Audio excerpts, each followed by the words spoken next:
आजचा कार्यक्रम देवेंद्रजी शहरामध्ये कार्यक्रम होत असताना मला खूप अनुभव आहे.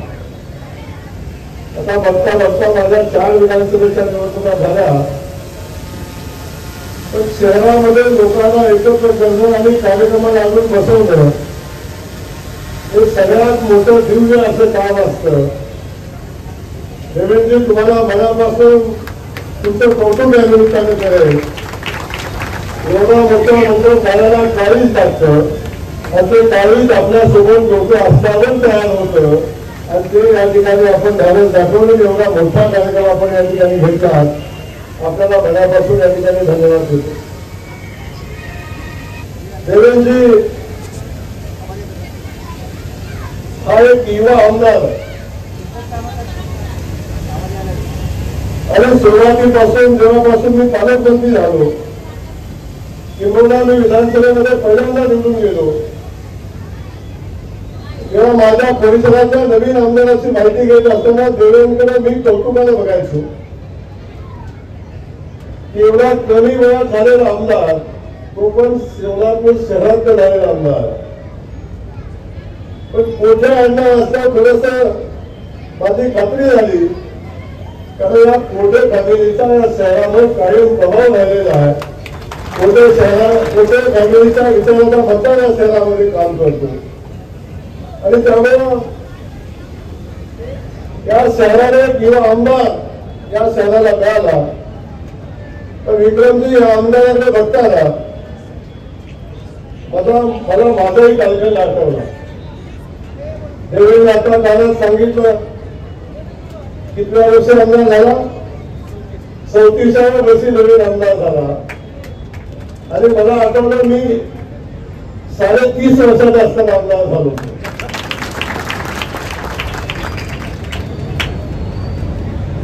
आणि कसा देवेंद्रचा पार्श्वभूमी होती, 2 वेळा नगरसेवक झाला, आणि कोटे कुटुंबाचं कायम प्रभाव या शहरावर आणि या राजकारणावर राहिला आहे. त्यामुळे राजकीय पार्श्वभूमी असलेलं हे कुटुंब, आणि या कुटुंबातून देवेंद्र पुढे आला. मला काय उघडून इतिहास नाही आहे. माझं राजकीय माझ्या वाटेमध्ये मोठी फॅमिली नव्हती किंवा काही नव्हतं. मी एका शेतकरी कुटुंबातून आलेला युवक, उद्योगधंद्याच्या मागे असणारा आणि राजकारणात समाजकारणाची आवड असणारा. मी 29व्या वर्षी जिल्हा परिषद सदस्य झालो आणि 31व्या वर्षी आमदार झालो. तेव्हापासून सातत्याने 4 वेळा विधानसभेमध्ये निवडून आलो, आणि आपल्या सगळ्यांच्या आशीर्वादानं, भारतीय जनता पक्षाच्या आशीर्वादानं, आणि खास करून राज्याचे मुख्यमंत्री आदरणीय देवेंद्र फडणवीस साहेबांच्या आशीर्वादानं या सिद्धेश्वराच्या नगरीची सेवा करण्याची संधी मला पालकमंत्री म्हणून मिळाली. विठुरायाच्या नगरीची सेवा करण्याची संधी मला मिळाली, आणि विठुरायाच्या माऊलींच्या तुकोबारायांच्या पालखीचं नियोजन आणि पालखीची सेवा करण्याची संधी मला मिळाली. मला मनापासून आनंद आहे की मी सोलापूरचा पालकमंत्री आहे. देशमुख साहेब, कायम असं असतं की आपण ज्या जिल्ह्यातून असतो त्या जिल्ह्याचा पालकमंत्री झालो पाहिजे अशी आपली मनापासून इच्छा असते. अनेकांना वाटलं जयकुमार आता मंत्री झाला आहे, आणि जयकुमारची इच्छा असेल की साताऱ्याचा पालकमंत्री व्हायची. पण सिद्धेश्वराच्या नगरीत सांगतो की माझी मनोमन इच्छा होती मला पंढरीच्या नगरीचा पालकमंत्री व्हायचा. आणि जेव्हा भाऊनी ते माझं म्हणणं मी तोंडाला कधीच बोलून दाखवलं नाही. ना मी माझ्या आयुष्यात कधी तिकीट मागायला गेलो, ना माझ्या आयुष्यात कधी मंत्रीपद मागायला गेलो, ना माझ्या आयुष्यात मी कुठं खातं मागायला गेलो, ना मी माझ्या आयुष्यात कधी पालकमंत्री कुठं त्याला म्हणून मागायला गेलो. आदरणीय देवेंद्रजीने मला ती संधी दिली, आणि मला आपल्या शहराची, आपल्या जिल्ह्याची सेवा करायची संधी मला मिळाली. आणि मी आल्यापासून बघतो या शहरातल्या जनतेनं, या जिल्ह्यातल्या जनतेनं प्रचंड मोठं प्रेम या ठिकाणी मी नौका असताना सुद्धा मला दिलं. आणि इथं आल्यावर कुणी काही म्हणलं तरी मला कधीही मी बाहेरचा आहे अशी जाणीव मला कधीही झाली नाही. आणि एवढं प्रेम या नगरीने मला दिलं याचा मला मनापासूनचा आनंद आणि अभिमान आहे. आज देवेंद्र सारखा आमदार आपण बघतोय, एवढा नौका असणारा आमदार विधानसभेमध्ये आपली भूमिका मांडत असताना, आपल्या मतदारसंघाची भूमिका मांडत असताना मी बघितलं. आणि मला सांगायला दुसरा एक साम्य मी सांगतो, एक देवेंद्र फडणवीस साहेब राज्याचे मुख्यमंत्री म्हणून काम करताय, राज्यामध्ये ते देवेंद्र आणि सोलापूरमध्ये हा देवेंद्र. ते देवेंद्र जे 21 वर्षाचे असताना नगरसेवक झाले, हा देवेंद्र 21 वर्षाचा असताना नगरसेवक झाला. दोघांचे साम्य. कमी वेळात आज राजकीय क्षेत्रामध्ये ताकदीने काम करतात आणि प्रचंड क्षमता असणारा हा युवक मी बघितला आहे. शहराच्या प्रश्नाबद्दल प्रचंड आत्मे येतात, आपल्या भागाच्या प्रश्नाबद्दल प्रचंड आत्मे येतात, छोट्या छोट्या विषयावर बारकाईने नजर, आणि त्या विषयाला एकदा हातात विषय घेतला की तडीला घेण्याची त्याची प्रवृत्ती मी जवळ बघितलेली आहे. एवढा नम्र मोठ्याचा सन्मान करणारा, वयाचा सन्मान करणारा, एवढे संस्कार छोट्या फॅमिलीतच असू शकतात. एवढा संस्कारक्षम आमदार मी बघितला. त्यामुळे प्रचंड मोठं काम, प्रचंड मोठा विचार घेऊन हा युवक या राजकीय क्षेत्रामध्ये आला आहे. म्हणून मला या ठिकाणी आपल्याला सांगताना आनंद होतो, या शहराचे जे जे प्रश्न होते, समांतर पाईपलाईनचा विषय असू दे, देवेंद्र आला की दुसरा विषय नाही, भाऊ हे लवकर चालू झालं पाहिजे, शहराला पाणी मिळालं पाहिजे, 3 दिवसाला पाणी दिलं पाहिजे, सारखंच माझा दुसरा काही विषय नाही, पाण्याची पाईपलाईन झाली पाहिजे. पाण्याचा विषय संपला की देवेंद्रच्या तोंडात दुसरं काही नाही, भाऊ विमान कधी चालू होणार आहे. आपण शब्द दिलेला आहे, आपल्या नेत्याने शब्द दिला आहे. मोदीजी इथं आले, मोदीजींनी या विमानतळाचा शुभारंभ केलेला आहे. आणि आता गावातली सगळी लोकांना आमचे पत्रकार बंधू विचारतात विमान कधी चालू होणार आहे. मी देवेंद्रला सांगितलं काळजी करू नको, समांतर पाईपलाईनचं पाणी पण येईल, विमान पण चालू होईल.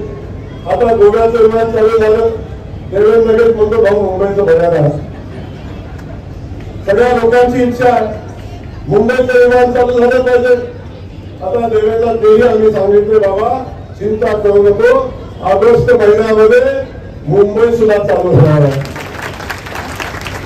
त्यामुळे ज्या ज्या लोकांना काळजी होती गोव्यात जाऊन काय होणार आहे तसं काय घडणार नाही. गोव्याची विमानसेवा सर्वोत्तम चालली. खूप गावातली चांगली चांगली लोक, अगदी व्यापारी लोक, उद्योजक लोक आता विमानानं तिथं जातात, तिथून विमानानं अख्ख्या देशामध्ये जात आहेत आणि त्या भागातली विमानसेवेचा आनंद घेत आहेत. ही विमानसेवा मला वाटते हाऊसफुल चाललेली आहे आणि आता मुंबईची विमानसेवा चालू होते. पण मुंबईची सेवा चालू होते असं समजतं की देवेंद्र हळूच कानात पडला, भाऊ तिरुपतीचं कसं होईल. म्हणजे आपल्या गावातनं, आपल्या भागातनं, आपल्या शहरातनं विमानसेवा चालू होते तेव्हा सगळ्या ठिकाणी आपल्या लोकांना जाता आलं पाहिजे. खास करून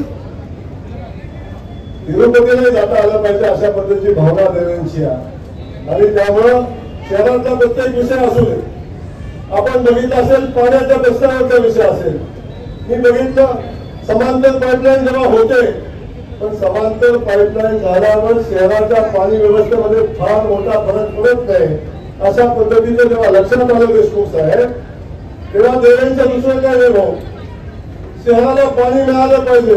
हे पाणी मिळण्यासाठी काय करायला लागेल तर वॉटर ट्रीटमेंट प्लांट तातडीने चालू झाला पाहिजे आणि त्याच्यासाठी फॉरेस्टची जमीन उपलब्ध झाली पाहिजे. देवेंद्र आम्हाला मुंबईला आला कधी मला बसू दिला असं कधी घडलं नाही. भाऊ त्याचं कसं करायचं, भाऊ चला मुख्यमंत्र्यांकडे जाऊ अशा पद्धतीने कायम या प्रश्नाच्या संदर्भात देवेंद्र पाठपुरावा केला आणि आपल्या महापालिकेचं 8 कोटी रुपये वाचवण्याचं काम देवेंद्र केलं. आणि जागा मोफत आपल्या महापालिकेला मिळवून दिली. आता त्या जागेचा प्रश्न जवळजवळ संपला आहे. लगेच मला ट्रीटमेंट प्लॅनचं काम कधी चालू होणार. आता तेही काम चालू होते, पण एवढ्याने पण शहरातल्या पाण्याची व्यवस्था सुधरेल का याचा जेव्हा आम्ही अभ्यास केला तेव्हा देवेंद्र पुन्हा सांगितलं भाऊ खूप दिवस झाले या शहराच्या पाणी पुरवठ्याची स्कीम आहे, आता ती जुनी झालेली आहे, आता पाईपलाईन जुनी झालेली आहे, शहराचा विस्तार खूप मोठा झालेला आहे आणि या मोठ्या झालेल्या विस्तारामध्ये काही नवीन भाग शहरामध्ये आलेला आहे आणि त्या ठिकाणी पाण्याची व्यवस्था जर करायची असेल तर शहरातल्या पाण्याची वितरण व्यवस्था आपल्याला नव्याने करायला लागेल आणि त्यासाठी आपल्याला मुख्यमंत्री महोदयांच्याकडे जायला लागेल. देवेंद्र मुख्यमंत्री महोदयांच्या सोबत बैठक लावली आणि देवेंद्र काम सांगितलं की मुख्यमंत्री महोदयांनी नया शब्दच नसतो. प्रचंड प्रेम देवेंद्र मुख्यमंत्री महोदयांचा आहे आणि तुम्हाला सांगायला आनंद वाटतो आणि याला मात्र सगळ्यांनी टाळ्या वाजवल्या पाहिजेत. असं काम देवेंद्रने केलं. या शहरातल्या वितरण व्यवस्थेसाठी 100 नव्हे, 200 नव्हे, 300 नव्हे, 400 नव्हे, 500 नव्हे, 850 कोटी रुपये मंजूर केले आणि त्याचा सर्वे आमची चर्चा आहे. त्याच्या टीएसला फाईल केलेली आहे आणि 1-1.25 महिन्यामध्ये देशमुख साहेब या शहरातल्या सगळ्या पाणी व्यवस्थेचं पुनरुज्जीवन करणारी, शहरातल्या इंटरनल पाणी व्यवस्था नव्यानं करणारी 850 कोटी रुपयाची योजना आता या शहरामध्ये चालू होईल आणि शहरातला पाण्याचा प्रश्न कायमचा निकाली लागेल. त्यासाठी आपण शहरातले सगळे आमदार, अगदी विजय मालक असतील, बापू असतील, अगदी सचिन दादा असेल, आम्ही सगळ्यांनी मिळून ताकदीनं ही योजना पुढे घेऊन गेलो आणि आता आपण बघतोय की 1-1.25 महिन्यात टेंडर होईल आणि ती ही योजना मार्गी लागेल आणि शहराला पाणी देण्याचं जे स्वप्न इथल्या लोकप्रतिनिधींचं आहे ते स्वप्न पूर्ण होईल आणि शहराला रोज पाणी देण्यासाठी व्यवस्था आपण उभी करतो. पत्रकार बंधू मला काही प्रश्न विचारतात, काळजी करू नका. पाण्याची व्यवस्था काल मी बातमी वाचली, पाणी अजून काही ठिकाणी पोचत नाही, काही अडचणी आहेत, पण मी तुम्हाला नम्रतेने सांगेन या अडचणी सोडवण्यासाठी आता आम्ही संकल्प केलेला आहे आणि या शहराची वितरण व्यवस्था आपण 100% बदलू आणि या गावाच्या पाण्याची जो प्रश्न आहे तो आपण येणाऱ्या काही दिवसामध्ये हा प्रश्न आपण मार्गी लावू. त्यामुळे बिलकुल चिंता करायचं काम नाही. आपण बघितलं परवा MIDC मध्ये काही दुर्घटना घडली आणि दुर्घटना घडत असताना देशमुख साहेब त्या ठिकाणी अगदी अग्निशमनच्या गाड्या जाणं, आंदोलन जाणं, याही जाण्यासाठी रस्त्याची व्यवस्था चांगली होती. त्या भागाच्या MIDCच्या परिसरातले सगळे रस्ते झाले पाहिजेत म्हणून कायम देवेंना आग्रह केला आणि त्या ठिकाणच्या 55 कोटी रुपयाच्या रस्त्याला आता माननीय मुख्यमंत्री महोदयांनी आता मान्यता दिलेली आहे आणि शहराचा वाटा त्याच्यामध्ये द्यायचा होता. देवेंचा पहिला फोन मला, भाऊ आता फडणवीस साहेबांनी 55 कोटी रुपये दिलेले आहेत पण आपला वाटा द्यायला लागतोय. महापालिकेची महापालिकेकडे एवढा पैसा आहे का माहिती नाही भाऊ, आता महापालिकेने तुम्ही थोडे दिले पाहिजे. आणि देवेंद्रला मी काही उत्तर दिलं नव्हतं. देवेंद्र हळूच कानात म्हणला, भाऊ माझं काही चुकलंय का? म्हणलं काय झालं रे? अरे अजून तुम्ही काय होय म्हणणार आहे?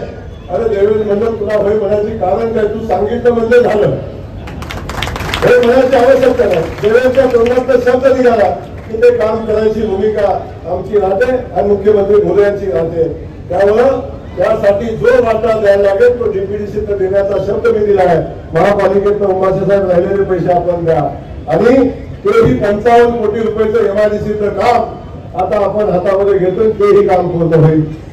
मला वाटतं याचं आमदार म्हणून आयुष्य फक्त 6-7.5 महिन्याचं आहे आणि 7 महिन्यात एवढ्या शहराच्या व्यापक विकासाची भूमिका मांडणारा आमदार या महाराष्ट्रामध्ये देवेंद्र सोडून दुसरा काय भूमिका घेऊन काम करणारा, शहराच्या छोट्या विषयावर बोलणारा, अगदी शहराच्या अडचणीची एखादी छोटी बातमी आली तर सकाळी सगळ्यात पहिला मला मेसेज किंवा फोटो बातमीचा येतो, तो देवेंद्रचा येतो, भाऊ इथं थोडी अडचण दिसते, याला थोडा मार्ग काढायला लागेल आणि त्यासाठी मार्ग पण तोच सांगतो. त्यामुळे या सगळ्या भूमिका घेऊन वयाच्या हिशोबाने विचार केला तर एवढा मॅच्युअर पॉलिटिशियन या शहराला आपण सगळ्यांनी दिलेला आहे. त्यामुळे आपल्या सगळ्यांचं मी मनापासून या ठिकाणी कौतुक करेन. त्यामुळे अशी भूमिका असताना लोकप्रतिनिधी या ठिकाणी काम करतो. मला मगाशी बोलताना भाषणात सांगितलं मी आत्ताच आमदार झालो आणि खरंच आमदाराचा निधी हा मार्च एप्रिल नंतर येतो. परंतु मी जेव्हा पालकमंत्री झालो तेव्हा DPDCत आढावा घेतला आणि जेवढा फंड वाचत होता आणखीन काही ठिकाणून काय जेवढा फंड ट्रान्सफर होत होता तेवढा सगळ्या देवेंद्रच्या मतदारसंघामध्ये 12 कोटी रुपये देण्याचा आम्ही निर्णय घेतला आणि त्या अनुषंगाने जेवढा मोठा भोजनाचा कार्यक्रम या ठिकाणी होतोय. त्यामुळं मला या ठिकाणी या कार्यक्रमाला येताना विशेष आनंद होतो. या शहरातले सगळे लोकप्रतिनिधी अगदी विजय मालक असतील, आमचे बापू आहेत आणि ह्या सगळ्या परिस्थितीमध्ये पालकमंत्री म्हणून मला काम करत असताना मला वाटतंय सोलापूरमध्ये काम करण्यामध्ये जेवढा आनंद आहे एवढा आनंद मला नाही वाटत कुठं काम करण्यामध्ये आहे. तर मला प्रचंड आनंद या सोलापूर शहरामध्ये आणि या जिल्ह्यामध्ये काम करताना असतो. त्यामुळं कोण काय म्हणतं याच्याकडे मी फार लक्ष देत नाही, कुणाचं काय चाललं याच्याविषयी नाही. मी भारतीय जनता पक्षाचा सैनिक आहे. भारतीय जनता पक्ष जी जबाबदारी माझ्यावर देतो ती जबाबदारी समर्थपणे पेलणं ही माझी जबाबदारी आहे आणि त्या जबाबदारीच्या भावनेतून मी काम करत असतो. त्यामुळे इथं आल्यानंतर भारतीय जनता पक्षाच्या कार्यकर्त्यांना ताकद देणं, बळ देणं ही माझी जबाबदारी आहे. आदरणीय रोहिणीताई या शहराच्या अध्यक्ष म्हणून काम करतात. दुर्दैवाने त्यांच्या तब्येतीमध्ये काही अडचणी असल्यामुळे त्यांना या कार्यक्रमाला येता आलं नाही, परंतु त्याही अगदी आक्रमकपणे या शहरामध्ये पक्षवारीचं काम करतात. मला वाटतं त्या कुटुंबाची खूप मोठी पार्श्वभूमी या संघटनेमध्ये आहे. असे अनेक लोक या संघटनेमध्ये काम करतात. मला वाटतं अनेक ज्येष्ठही आपण मागे सगळे बसलेले आहेत. त्या सगळ्यांना या ठिकाणी मी एवढंच सांगेन की आपण सगळ्यांनी मिळून या शहरामध्ये भारतीय जनता पक्षाचं काम तर मजबूत आहे. भारतीय जनता पक्षाच्या विचाराचा मतदार इथं आहे, पण तो सगळा मतदार एका राज्यामध्ये बांधून भारतीय जनता पक्षाच्या पाठीशी उभा करून येणाऱ्या सोलापूरच्या महानगरपालिकेच्या निवडणुकीमध्ये आपल्याला सगळ्यांना मिळून भारतीय जनता पक्षाच्या कमळ चिन्हावर या महापालिकेचा महापौर निवडून आला पाहिजे अशा पद्धतीची व्यवस्था आपल्याला सगळ्यांना उभी करायची आहे. आणि ती व्यवस्था उभी करत असताना जयेश दर्बी कलेक्शन कॉटन, लिनन यासह अनेक ब्रँडेड कंपन्यांच्या सूटिंग शर्टिंग साठी जयेश दर्बी कलेक्शन, 7 रस्ता मोदी पंकाविरी जवळ सोलापूर. छोटे फंक्शन के लिए Mayur classic AC banquet hall मिलेगा सिर्फ 10,000 रुपयों में. Mayur classic AC banquet hall, Jule Solapur. Management by spice and ice events.